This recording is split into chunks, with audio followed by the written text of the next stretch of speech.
Did you get the invoice I forwarded? That was the first thing my daughter-in-law said to me when I finally reached her on a Tuesday afternoon in late October. Not hello, not how are you, Gerald. Just did you get the invoice? I told her I had. Good. The supplier needs payment by Friday or they'll hold the next shipment. I said I would look into it. She hung up before I could ask the question I'd actually called about. I stood in my kitchen in Oakville for a long moment, holding the phone against my chest, looking out at the backyard I'd spent 30 years maintaining. The maple in the corner had gone fully red. My wife, Patricia, would have called it beautiful. She passed 4 years ago, and sometimes I still catch myself turning to tell her things. The question I had wanted to ask my daughter-in-law was simple. When is the grand opening? My son, Trevor, had been planning the opening of his wellness clinic for the better part of 2 years. The clinic, a physiotherapy and rehabilitation center he'd named Cedar Brook, was supposed to be the culmination of everything. His education, his years working under other practitioners, the $340,000 I had contributed from the savings Patricia and I had spent our entire working lives building. I had retired from teaching high school mathematics after 31 years. Patricia had been a hospital administrator. We were not wealthy people, but we had been careful, and we had been consistent.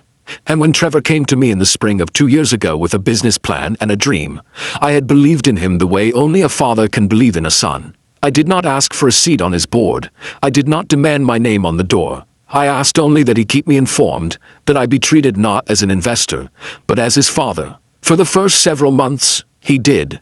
We spoke every Sunday. He would walk me through the renovations, the equipment purchases, the hiring process. He sent photographs. He called me excited from the site when the new treatment tables arrived. Those were good months. Then his wife, Renata, took over the business finances. I want to be fair to Renata. She is organized and driven, and she clearly loves Trevor. But from the moment she assumed control of the clinic's administration, which Trevor explained to me, somewhat sheepishly, was because she had a background in healthcare management, our Sunday calls became shorter, then less frequent. Then they stopped altogether, replaced by occasional text messages and the sporadic forwarded invoice. I told myself this was normal. Businesses get busy. Sons grow into their own lives. I had read enough advice columns in the back pages of enough weekend newspapers to know that a father who clings becomes a burden. But there is a difference between letting go and being pushed out. I was only beginning to understand which one was happening to me. The Friday after the invoice call, I drove out to the clinic. It was the first time I had visited in 3 months. Renata had mentioned, at some point over the summer, that the construction noise was too disruptive for drop-in visits, and I had respected that. The drive took 40 minutes from Oakville into the west end of Hamilton, through streets I knew well from the years Patricia and I used to drive out to visit her sister. I found parking easily. The street was quiet for a Friday afternoon. I walked toward the building and stopped. There were plants in the window. Framed artwork on the walls I could see from the sidewalk. A sign above the door, Cedar Brook Wellness and Rehabilitation in clean navy lettering on a white background. Understated and professional. The clinic was open. Clearly, unmistakably open. There was a reception desk visible through the glass. A woman typing at a computer. 2 people in the waiting area with clipboards. I did not go inside. I stood on that sidewalk for what felt like a very long time, doing the arithmetic of it. The sign looked weathered enough, not brand new, not installed last week. The plants had grown into their pots. The lettering above the door had a faint watermark along the bottom edge where rain had run down the wall. I went home. That evening I called Trevor. The call went to voicemail after 3 rings. I called again the following morning. 2 rings, then voicemail. He was sending me to voicemail. My own son. I sat with that knowledge for a day before I called Renata. She answered on the first ring, which told me something. When did the clinic open? I asked. There was a pause. Not long, just enough. The soft opening was about 6 weeks ago, she said. We did a quiet launch. Just family, and a few close colleagues. I absorbed this. I wasn't invited. Trevor wanted to keep it low-key. You know how he gets about pressure. I did know how Trevor got. He had been a sensitive child, prone to anxiety before performances, before exams, before anything he cared about. I had always tried to protect him from unnecessary stress. I had never once, in 63 years of living, considered that my presence at a meaningful event in my son's life might be categorized as unnecessary stress. "Renata," I said. And I kept my voice level because I had been a teacher for 3 decades, and level voices are something you learn. "I put $340,000 into that clinic, which we are very grateful for," she said.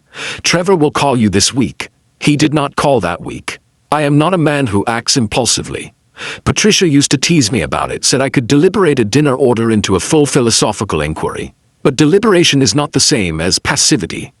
And as the days passed without a call from my son, I began, quietly and carefully, to do what any reasonable person would do when they suspect they are being managed rather than respected. I started paying attention. I went back through my records. Every transfer, every receipt, every email exchange related to the clinic over the past 2 years. I had been thorough in my documentation, the habit of a mathematics teacher, and what I found, when I laid everything out on the dining room table, was a picture that had been obscured by its own details. The original agreement between Trevor and me was not a formal contract. I had suggested one. Early on. Trevor had looked hurt. "Dad, this is family," he'd said, and I had felt small for suggesting otherwise, which, I now understand, was exactly the intended effect. What I had was a series of emails. In those emails, Trevor had described my contribution as an investment, with family terms, meaning no formal interest, no fixed repayment schedule, but an understanding that I would be treated as a silent partner, with the right to be kept informed of major milestones. His words, his email, the grand opening of the clinic was, by any definition, a major milestone. There was more. I began to notice patterns in the invoices Renata forwarded. Equipment I did not remember approving. A consulting fee that recurred monthly, paid to a numbered company I did not recognize. A line item described only as business development that had been charged against the clinic's operating budget, my money, still being drawn down for 11 consecutive months. I'm not an accountant, but I had spent 31 years teaching students to follow the logic of numbers, and the logic of these numbers was telling me something I did not want to hear. I called my old friend Douglas, who had retired from corporate law 3 years ago and spent most of his time now sailing out of Burlington. We met for lunch at a diner near the harbor. I brought the emails. I brought the invoices. I spread them across the table between our coffee cups and let him read. Douglas did not say anything for a long time. Then he said, "Gerald, do you know who owns that numbered company?" I said I did not. He slid his reading glasses down his nose and looked at me over the frames. "You should find out. I hired a bookkeeper, a retired woman named Carol, who did contract work, and asked very few questions to go through the full financial picture of what I had contributed and what had been charged against it. She took 2 weeks. When she came back to me, she brought a summary of her findings printed on 4 pages, and a look on her face I recognized from 30 years of delivering difficult news to students' parents. The numbered company received a monthly consulting fee from the clinic. The director of the numbered company was Renata's brother, a man named Paul who, as far as I could determine, had no particular expertise in healthcare administration or physiotherapy or anything else that would justify a monthly consulting fee of $2,800. Over 11 months, that was $30,800. Charged against the clinic's operating budget, against my investment. There was more in Carol's summary. But that was the detail that stayed with me, clear and heavy as a stone in still water. I did not call Trevor. Not yet. I needed to think, and I needed to understand the full shape of what I was dealing with before I said a word. This, I suppose, is the part of the story where a different kind of man might have driven straight to Hamilton and made a scene. But scenes accomplish very little. Patricia taught me that. You don't win by shouting, she used to say. You win by being the last one still standing at the table. Through a mutual contact, the husband of a former colleague who had done business with Cedarbrook's landlord, I was able to review a copy of the clinic's lease. I will not explain how, exactly, because it is not the kind of thing that reflects well on any party involved. What matters is what I found. The lease had been signed with a personal guarantee, not by Trevor and Renata jointly, by Trevor alone. Whatever I had been told about the structure of this business, the financial exposure was sitting on my son's shoulders, not shared with his wife, not distributed across any corporate structure that might have offered some protection. If the clinic struggled, Trevor was the one who would be personally liable. I do not know if Renata knew this when she authorized Paul's consulting fees. I do not know what conversations happened in their home that I was not present for. What I know is that my son was carrying a weight he may not have fully understood, and the woman managing his finances was directing a portion of those finances toward her own family. I called Trevor on a Sunday morning. He answered on the fifth ring. "Dad." He sounded tired. Not surprised, exactly. More like a man who has been expecting a difficult conversation and has not slept well in anticipation of it. "I'd like to come by the clinic," I said. "Not as a surprise. I'm telling you now. Tuesday afternoon." A pause. "Sure, Dad. I'd like Renata to be there." Another pause. "Longer. I can ask her." "Please do." The Tuesday meeting was not easy. I had spent the weekend preparing for it the way I used to prepare for difficult parent-teacher interviews, methodically, without anger, with the goal of arriving at understanding rather than delivering punishment. I brought Carol's summary. I brought my emails. I brought the lease information. Trevor and Renata met me in the clinic's small back office. Trevor looked like he had not slept. Renata looked composed in the way people look when they have rehearsed composure. I placed the documents on the desk between us and I said, quietly, "I'd like to go through these together." What followed was 2 hours I will not transcribe in detail, because the details belong to my family and not to anyone else. But the shape of it. Renata explained Paul's consulting fees as legitimate support during the setup phase. Trevor said he had not known the full scope of what was being charged. Renata said Trevor had been aware. Trevor said he had signed off on consulting generally without reviewing the specifics. It was painful to watch. Not because they were lying to me, though there were moments when I was not sure. It was painful because I could see my son, this man I had raised, this person I had believed in, enough to give my retirement savings to sitting in a chair across from his own wife, and realizing, perhaps for the first time with me as a witness, that their versions of events did not match. I did not raise my voice. I did not threaten. I said only, when the 2 hours were finished, "I need this," acknowledged formally. A written accounting of everything spent, and a repayment plan for what was paid to Paul's company. Not because I need the money, Trevor. Because I need to know we are operating honestly. Renata said she would need time to speak with her accountant. I said, "Of course. I'll give you 2 weeks." On my way out, Trevor followed me to the door.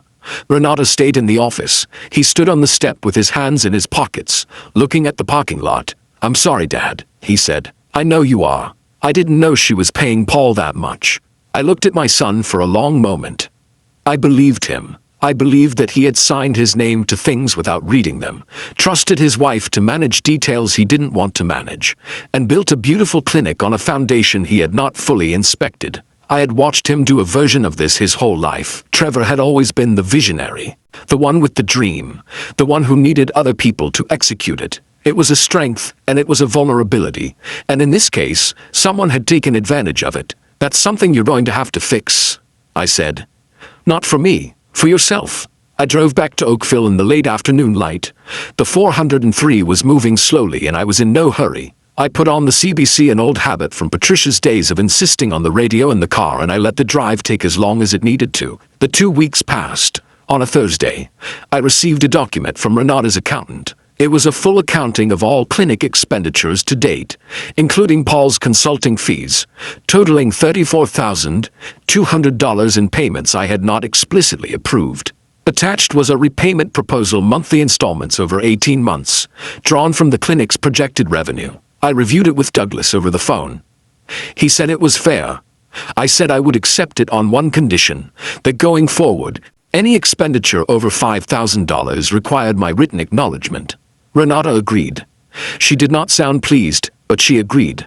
What happened after that was slower and less dramatic than the events that preceded it. Trevor and I resumed speaking on Sundays. The calls were different, shorter in some ways, more careful, but also more honest. He told me things he had not told me before, that the first 3 months of the clinic's operation had been harder than expected, that he had been embarrassed to tell me about the difficulties because he did not want to disappoint me, that he and Renata had been arguing about money long before I became involved in those arguments. I told him he could have come to me. I told him that a father who cannot hear difficult news from his son is not a father who can be trusted, and I had always hoped, still hoped, to be trusted. I had never been invited to the grand opening. I had never stood at the door of the clinic I helped build, and shaken hands with Trevor's colleagues, and felt the particular pride a parent feels at a child's achievement. That had been taken from me, and I will not pretend it did not matter. But that December, on a Friday evening, Trevor called and asked if I would like to come to the clinic for an early Christmas dinner. Just him and Renata and me, in the small staff kitchen at the back of the clinic, with food from the Lebanese restaurant next door. I said yes. I sat at a folding table in my son's clinic with takeout containers between us and a string of lights Trevor had put up along the window, and I thought about Patricia and about the 31 years I had spent teaching other people's children the logic of numbers, and about what it means to invest in something. Money is the easy part. You accumulate it slowly, and you part with it in a single decision, and then it is gone from your hands and out in the world doing whatever it does. What is harder is the other investment, the one you make in a person, over decades, with your patience and your presence and your willingness to remain at the table, even when the accounting is difficult. I do not know if Trevor and Renata have resolved everything between them. That is their work to do, not mine. What I know is that my son looked at me across that folding table and said, "This would not exist without you." And he did not mean only the money. I am 63 years old. I have buried a wife, and outlasted a career, and navigated more difficult conversations than I can count. The lesson I keep returning to, the one I would offer to any parent sitting in the position I sat in, is this: a contract is not a sign of mistrust. It is a sign of respect. It says, I take this seriously enough to put it in writing. It says, I believe in this enough to make it real. My son's clinic is doing well now. The repayments arrive on the first of the month, every month, without exception. I visit on the second Tuesday of each month, and Trevor gives me a brief update over coffee occupancy, new referrals, equipment maintenance. He bought a new ultrasound machine in the spring, and he called me before he signed the purchase order. That phone call, the one where he asked for my acknowledgement before spending the money, was worth more to me than any grand opening could have been. I am not a man who needs to be celebrated. I am a man who needs to be included. There is a difference, and it took losing one to understand the other. If you are a parent who is given to a child, given money, given time, given trust, and you have begun to feel yourself being managed instead of respected, I want you to hear this clearly. Your feelings are information. Do not dismiss them. Do not tell yourself you are being difficult or demanding, or that love requires silence. Ask the question. Read the document. Request the accounting. And if your child is worth believing in, and most of them are, they will sit across from you at that table, even when it is uncomfortable, and they will work through it with you. That is what family means. Not the absence of difficulty, the willingness to stay. Interesting video. Like to subscribe for my channel. Thanks for waiting.